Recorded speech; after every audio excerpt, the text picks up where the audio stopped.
Students, मैं हूं आयशा। आज हम हिस्ट्री का चैप्टर 5 पढ़ेंगे, print culture and modern world. Basically जो भी हमने प्रीवियस चैप्टर पढ़े हैं, the making of a global world और इंडस्ट्रियलाइजेशन, उसमें हमने ग्लोबलाइजेशन का इवोल्यूशन देखा। फिर नेक्स्ट चैप्टर में इंडस्ट्रीज का इवोल्यूशन देखा। तो इसमें हम प्रिंट कल्चर के बारे में पढ़ेंगे कि प्रिंट कल्चर का क्या रोल था मॉडर्न वर्ल्ड के बनने में। आप खुद इमेजिन करके देखिए कि बिना प्रिंट के क्या ये वर्ल्ड एग्जिस्ट करता है या नहीं, नहीं ना। ठीक है, तो जो एवरीवेयर मतलब हर जगह हमें अपने अराउंड प्रिंट देखने को मिलता है। बुक्स, न्यूज़पेपर्स पढ़ते हैं हम, और स्ट्रीट्स वगैरह पे ये पोस्टर वगैरह लगे रहते हैं। तो ये सब क्या है, प्रिंट ही तो है ये सब। ठीक है, पहले के समय में क्या होता था, जो भी आज हम ये होली बुक्स पढ़ते हैं, कुरान, बाइबल, रामायण, महाभारत, ये पहले प्रिस्क्राइब नहीं थे। लोग ओरली अपने रिलीजियस वैल्यू को बोलते थे। उसके बाद जब मैन्युस्क्रिप्ट आया तो लोगों ने लिखना स्टार्ट किया। ठीक है, तो उनको प्रिस्क्राइब किया। जब वो प्रिस्क्राइब किया गया तभी तो आज हम पढ़ पाते हैं। अगर वो प्रिंट नहीं होता तो हम आज पढ़ ही नहीं पाते। तो इसमें हम यही पढ़ने वाले हैं, प्रिंट कल्चर के बारे में। आज के समय में हमें प्रिंट के एविडेंसेस हर जगह देखने के लिए मिलते हैं। ठीक है, जो स्टूडेंट्स बुक्स पढ़ते हैं, न्यूज़पेपर हम डेली पढ़ते हैं, पेंटिंग्स वगैरह देखते हैं हम, तो ये प्रिंट तो है। ये पहले प्रिंट किया गया तभी तो आज हम पढ़ पाते हैं इनका। तो सबसे पहले जो प्रिंट का इनोवेशन ये स्टार्ट हुआ था वो ईस्ट एशिया से हुआ था। ईस्ट एशिया में कहाँ, चाइना, जापान, कोरिया में। पहले इसके बारे में पढ़ेंगे। उसके बाद इसका एक्सपेंशन हुआ यूरोप में, और फिर यूरोप ने कॉलोनाइज किया इंडिया को। तो इस तरीके से इंडिया में भी इसका आविष्कार हुआ। तो बेसिकली हमें हिस्ट्री ही पढ़नी है प्रिंट की, और किस तरीके से जब ये लिटरेचर प्रिंटेड हुई उसके बाद मार्केट में किस तरीके से सर्कुलेट हुई, उनके बारे में हमें देखना है, और प्रिंट का क्या रोल था मॉडर्न वर्ल्ड में। फर्स्ट टॉपिक देखते हैं हम अपना, द फर्स्ट प्रिंटेड बुक्स। जो अर्लीस्ट ये प्रिंट टेक्नोलॉजी है, ये पहले कहाँ डेवलप्ड हुई थी, जैसे कि मैंने आपको बताया था, चाइना, जापान, कोरिया में। फ्रॉम AD 594 में बुक्स जो थी चाइना में वो प्रिंटेड होना स्टार्ट हो गई थी, पेपर को रब करके वुड ब्लॉक की हेल्प से। वुड ब्लॉक्स क्या होता है, एक लकड़ी का टुकड़ा होता है, उस पर अल्फ़ाबेट इनग्रेव कर दिए जाते हैं। ठीक है, फिर उन्हें इस तरीके से एक बॉक्स में लगाकर और उसके ऊपर इंक लगाकर पेपर को रब कर दिया जाता है, तो वो प्रिंट हो जाते हैं। तो इसी को बोलते हैं वुड ब्लॉक्स। ठीक है, अब वुड ब्लॉक्स की यहाँ पे एक लिमिटेशंस है या डिसएडवांटेजेस, वो बता सकते हो आप क्या, कि उस टाइम पर पेपर क्वालिटी जो थी वो बहुत ही बेकार थी। पेपर जो थे बहुत ही थिन और पोरस होते थे, तो एक तरफ जब प्रिंट करते थे तो दूसरे साइड भी वो अपने आप प्रिंट हो जाता था। ठीक है, तो ये एक लिमिटेशन है। तो दोनों तरफ हम क्या है, प्रिंट नहीं कर पाते, तो पेपर दूसरी साइड जो है वेस्ट जाता है। अब जो ट्रेडिशनल है चाइनीज़ का, वो अकॉर्डियन बुक है। अकॉर्डियन बुक क्या होता है, अकॉर्डियन बुक इस तरीके से होता है जैसे कि मैंने आपको बताया कि प्रिंट सिर्फ एक साइड ही होता था। ठीक है, अब दूसरे साइड को वो खाली नहीं छोड़ते थे। दूसरी साइड वो क्या करते थे, जो पेपर है उनको ऐसे चिपका देते थे। ठीक है, फोल्ड करके, ये जो फोल्ड देख रहे हो आप, इन्हें फोल्ड करके फिर इन्हें स्टिच कर देते थे, तो एक साइड से। तो इसी को बोलते हैं अकॉर्डियन बुक। सुपरबली जो स्किल क्राफ्ट पर्सन थे, काफ़ी अच्छे थे वो, उसके बाद उनको जो वुड ब्लॉक की हेल्प से ये प्रिंटेड की जाती थी बुक, उसको डुप्लीकेट मतलब कॉपी करके बना लेते थे अपनी कैलीग्राफी की हेल्प से। जो चाइना था वो मेजर प्रोड्यूसर था प्रिंटेड मटेरियल का। सबसे पहले जो चाइना था ना, उसके पास काफ़ी ज़्यादा ब्यूरोक्रेटिक सिस्टम था। ठीक है, उसने क्या किया, जो सिविल सर्विसेज एग्जामिनेशन होता था उसमें लोगों को रिक्रूटेड किया ज़बरदस्ती के, इसको एग्ज़ाम को क्लियर करो। अब उसको एग्ज़ाम को क्लियर करने के लिए सिविल सर्विस एग्ज़ाम को आपको पता ही होगा, जो आजकल बहुत ही आम हो रहा है, UPSC एग्ज़ाम, सब लोग इसकी प्रिपरेशन कर रहे हैं। तो अब इसके एग्ज़ाम के लिए तैयारी करने के लिए टेक्स्ट बुक की तो नीड होगी। तो गवर्नमेंट ने क्या किया, इंपीरियल स्टेट ने टेक्स्ट बुक को मतलब प्रिंट करवाना स्टार्ट कर दिया काफ़ी ज़्यादा वास्ट नंबर्स में एग्जामिनेशन की प्रिपरेशन के लिए। अब जैसे कि एग्जामिनेशन जो के कैंडिडेट्स बढ़ते गए, उसी तरह ये जो प्रिंट का वॉल्यूम है वो भी बढ़ता गया, टेक्स्ट बुक जो है प्रिंट होती चली गई आगे। 17th सेंचुरी में अर्बन कल्चर था चाइना में, वो बूम्ड हो गया। किस तरीके से, क्योंकि प्रिंट था वो काफ़ी ज़्यादा डाइवर्सिफाइड हो गया चाइना में, काफ़ी ज़्यादा उसका यूज़ होने लगा। अब प्रिंट जो है वो स्कॉलर ऑफिशियल्स ही यूज़ नहीं करते थे, जो मर्चेंट्स थे वो भी प्रिंट का यूज़ करने लगे अपने एवरीडे लाइफ में। जैसे कि वो ट्रेड करते थे, अपनी ट्रेड इन्फॉर्मेशन को कलेक्ट करने के लिए वो इसका प्रिंट का यूज़ करने लगे। अब रीडिंग क्या है, उस टाइम पे लोग टाइम पास करने के लिए, उन पे वो बिल्कुल खाली रहते थे, अपना टाइम को वेस्ट न जाने के लिए वो क्या करते थे, एक लेजर एक्टिविटी बन गई थी रीडिंग। ठीक है, लेज़र एक्टिविटी किस तरीके से, जो न्यू रीडरशिप उस टाइम पे प्रिफर्ड हुए वो फिक्शनल नरेटिव्स, पोइट्री, ऑटोबायोग्राफी, जो लिटरेरी मास्टरपीस, रोमांटिक प्लेस होते थे, लोग उनको पढ़ने लगे अपने टाइम को मतलब कि सेव करने के लिए। एक तरीके से जो रिच वुमेन थी वो भी रीड करना स्टार्ट कर दिया, वो दिखाती थी अपने हाथ में बुक लेकर कि हाँ मैं पढ़ सकती हूँ। तो इस तरीके से जो है, और उसके बाद वो अपनी खुद की पोइट्री और प्लेस को पब्लिश करने लगी वुमेन। तो इस तरीके से रीडिंग एक्टिविटी जो है उनकी लेज़र एक्टिविटी बन गई दिन की, क्योंकि उस टाइम पे काफ़ी ज़्यादा समय होता था लोगों के पास, तो अपने टाइम को सेव करने के लिए या फिर अपना टाइम काटने के लिए वो ये बुक्स का रीडिंग करना स्टार्ट कर दिए। Role of new technology by reading culture. अब न्यू टेक्नोलॉजी का क्या रोल था इस रीडिंग कल्चर में? जो वेस्टर्न प्रिंटिंग टेक्निक्स थी, मैकेनिकल प्रेसेस जिसको बोलते हैं, वेस्टर्न किसको बोलेगा यहाँ पे? यूरोप। ठीक है, यूरोप में पहले क्या हुआ, चाइना में से यूरोप गया ये जो वुड ब्लॉक्स का आइडिया है वहाँ पे गया। उसके बाद वुड ब्लॉक्स के बाद उन्होंने एक नया इन्वेंशन किया, न्यू टेक्नोलॉजी यूरोप में, मैकेनिकल प्रेस। ठीक है, और उसके बाद इसको 19th सेंचुरी में हुआ था। जो वेस्टर्न पावर थी, क्योंकि उस टाइम पर अपना रूल एस्टैब्लिश करना चाहती थी चाइना पे, तो इसी तरीके से जब उन्होंने इस्टेब्लिश करना चाहा तो ये जो आइडिया है वुड ब्लॉक्स का, चाइना से वो यूरोप में गया। उसके बाद उन्होंने उसका न्यू इन्वेंशन करके मैकेनिकल प्रेस बनाया। जो संघाई है वो एक हब बन गया न्यू प्रिंट कल्चर का। चाइना में एक संघाई है वो एक प्रिंट कल्चर का हब बन गया। अब क्या हुआ, जो हैंड प्रिंटिंग से जो है ग्रेजुअल वो शिफ्ट हो गया मैकेनिकल प्रिंटिंग में। तो किस तरीके से वो हम आगे पढ़ेंगे। Print in Japan. जापान में किस तरीके से प्रिंट आया? अभी तक हमने देखा चाइना में कैसा आया, उसके बाद देखेंगे जापान में। जो बुद्धिस्ट माइजोनरीज थे चाइना के, वो इंट्रोड्यूस करा हैंड प्रिंटिंग टेक्नोलॉजी को जापान में। किसने किया? चाइना के बुद्धिस्ट माइजोनरीज थे, उन्होंने इंट्रोड्यूस किया जापान में AD 76 और 70 में। जो ओल्डेस्ट जापानीज बुक थी उसको प्रिंट किया गया AD 8068 में, वो थी डायमंड सूत्रा, बुद्धिस्ट की डायमंड सूत्रा। तो उसका नाम याद रखना, MCQ पॉइंट ऑफ व्यू से आपसे क्वेश्चन पूछा जा सकता है। इसमें क्या था, डायमंड सूत्रा में वो 6 शीट्स थी टेक्स्ट की। ठीक है, जो कि वुड ब्लॉक की हेल्प से बनाया गया था, उसको इलिस्ट्रेट किया गया था। जो पिक्चर थी वो प्रिंटेड की गई थी टेक्सटाइल्स पर, प्लेइंग कार्ड्स पर, पेपर मनी पर। मेडिवल में जापान के पोइट्स और प्रोज राइटर जो थे वो रेगुलरली अपनी मतलब पब्लिश करने लगे अपने प्रोज और पोइट्री को, और उसके बाद बुक्स जो हैं वो काफ़ी ज़्यादा मतलब सस्ती मिलने लगी। लाइब्रेरीज और जो बुक स्टोर थे वो काफ़ी ज़्यादा भरे हुए थे बुक से, हैंड प्रिंटेड मटेरियल से। काफ़ी ज़्यादा मतलब कि मटेरियल रखा हुआ था काफ़ी तरह का बुक्स ऑन वुमेन के ऊपर, म्यूजिकल इंस्ट्रूमेंट के ऊपर बुक्स थी, कैलकुलेशन, टी सेरेमनी, इनके ऊपर बुक थी, proper etiquette, cooking and famous places, इन सब के ऊपर जो है बुक लाइब्रेरीज और बुक स्टोर में रखी गई थी।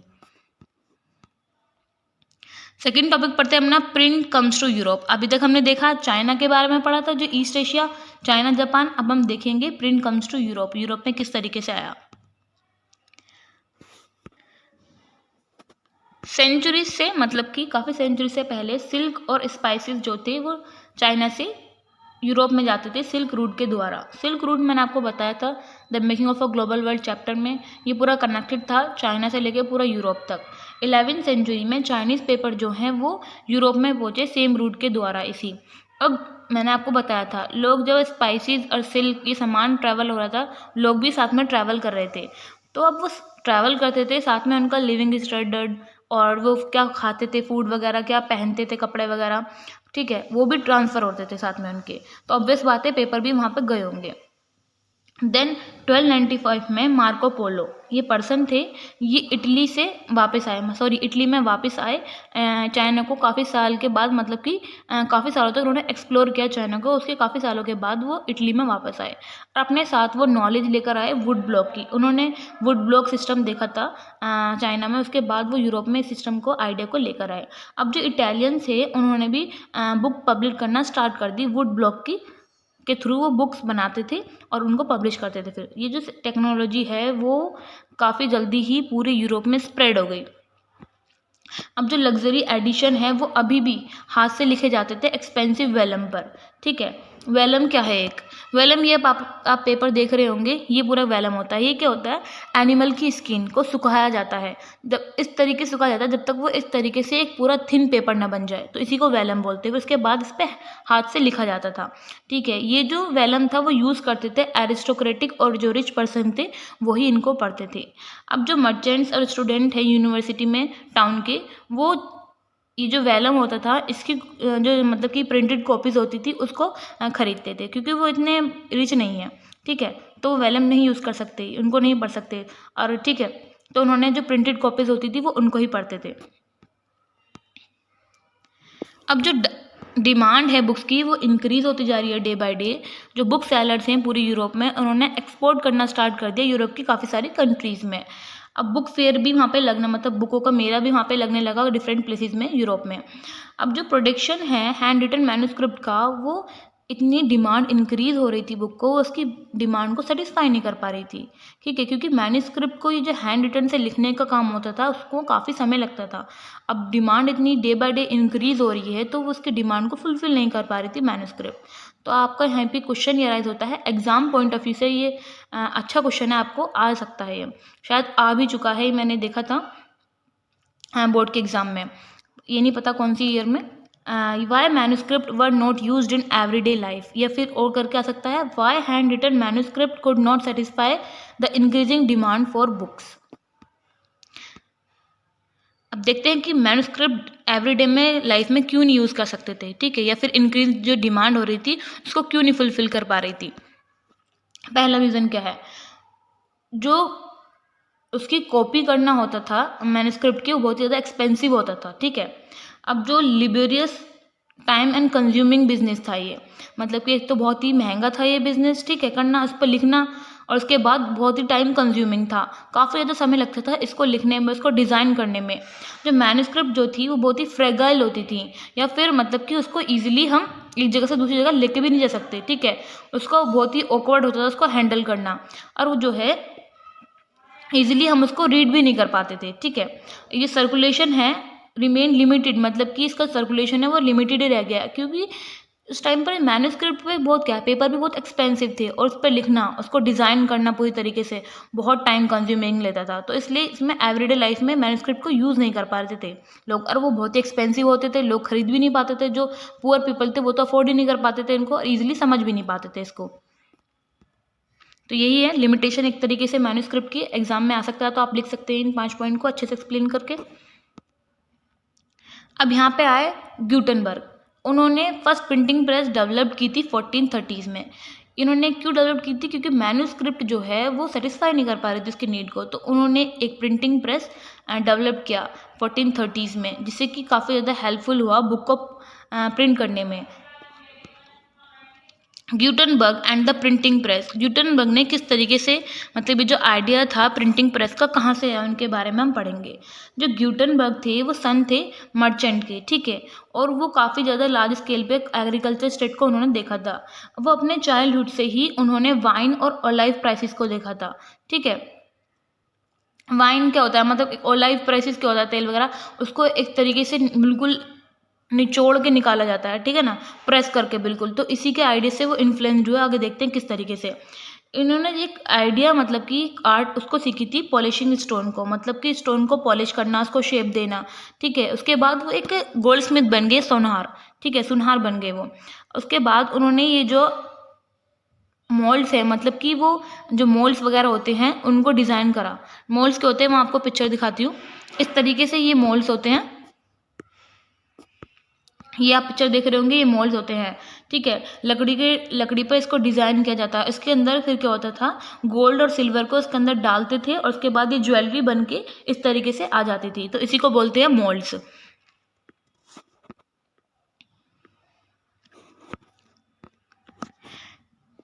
ही develop the printing press inspired by olive press, ठीक है, उन्होंने प्रिंटिंग प्रेस को डेवलप किया ओलाइव प्राइस से इंस्पायर्ड होकर, ठीक है, क्योंकि ओलाइव प्राइस को भी बिल्कुल इस तरीके से प्रेस करके निकाला जाता था। इसी तरीके से जो है आगे हम पढ़ेंगे उन्होंने इस आइडिया को कैसे इंस्पायर्ड हुए इस आइडिया से।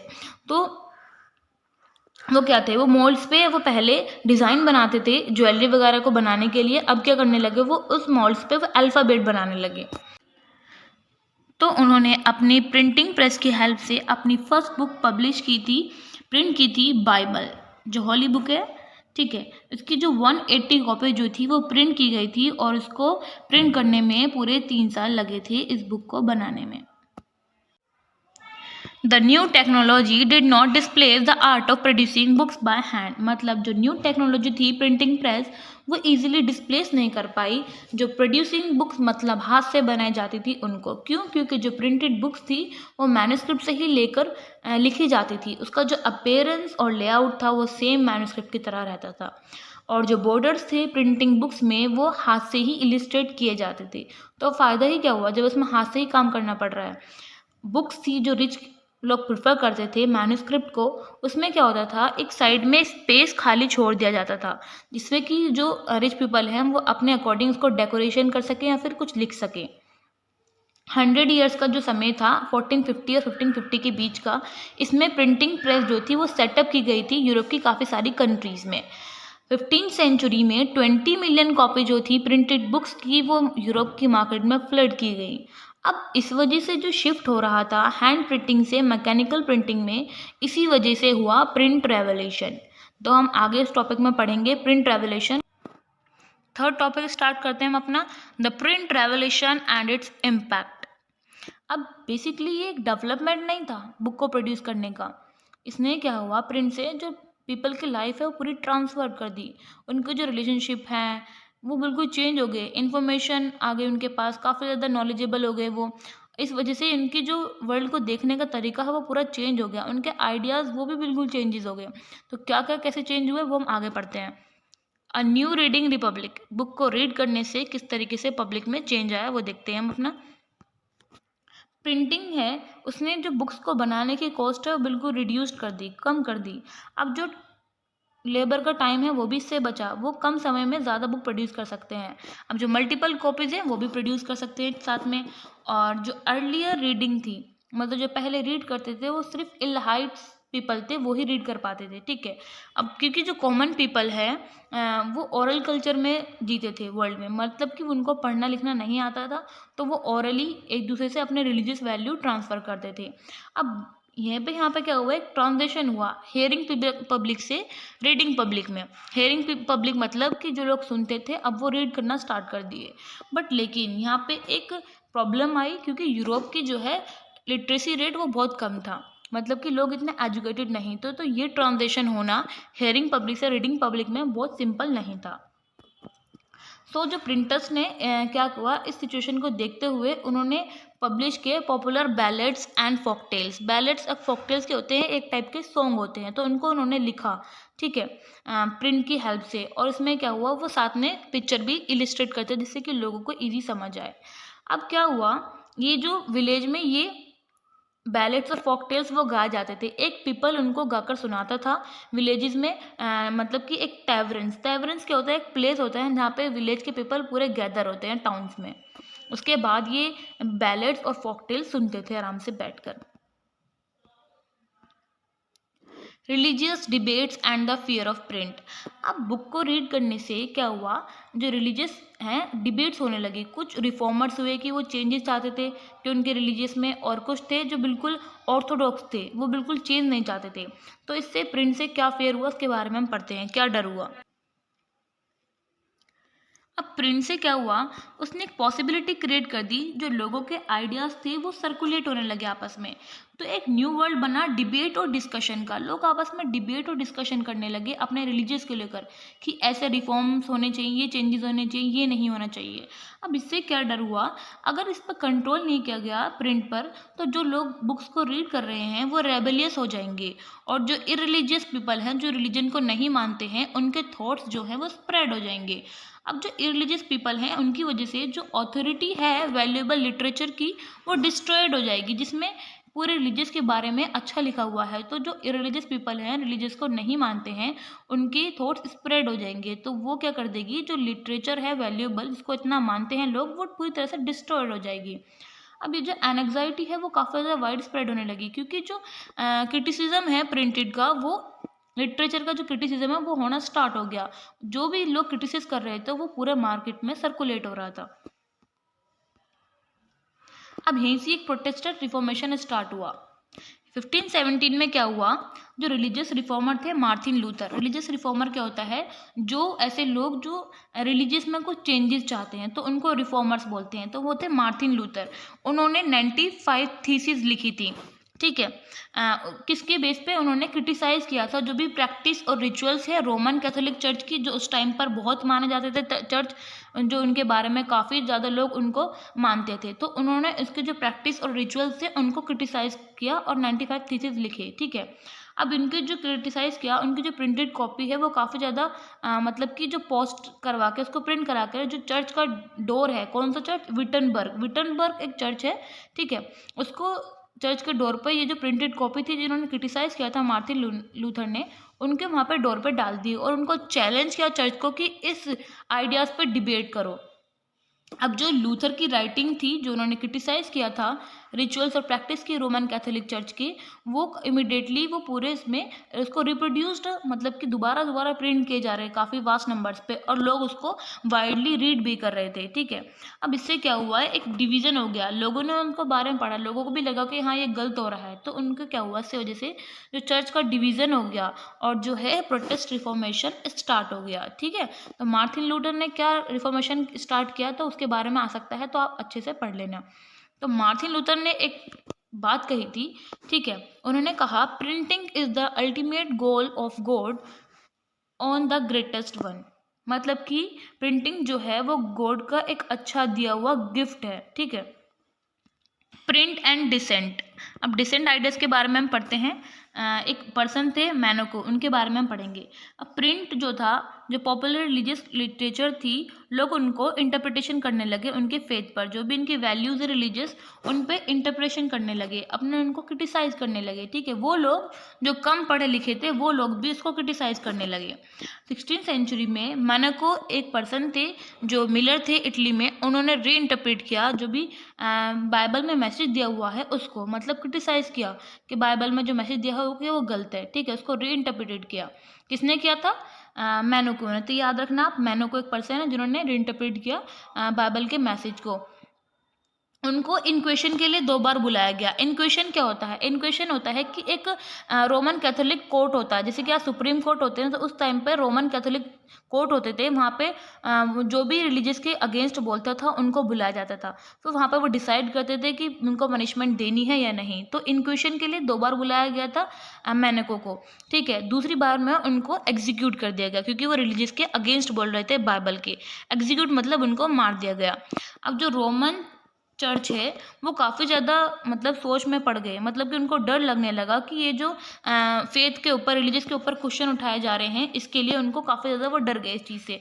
तो उन्होंने इससे कंट्रोल करने के लिए क्या क्या किया, जो इम्पोज किए कुछ रिस्ट्रिक्शन पब्लिश और बुक सेलर्स पे, मतलब कि कुछ पब्लिशर्स और कुछ बुक हैं जो पब्लिश नहीं की जाएंगी। तो उन्होंने एक लिस्ट दी, ठीक है। इसका नाम है index of prohibited book from 1558। इसमें जो बुक्स हैं उनका कुछ लिस्ट दी गई कि ये जो बुक्स और जो पब्लिशर्स हैं उनकी बुक्स कभी भी प्रिंट नहीं होंगी क्योंकि वो रिलीजियस के अगेंस्ट है।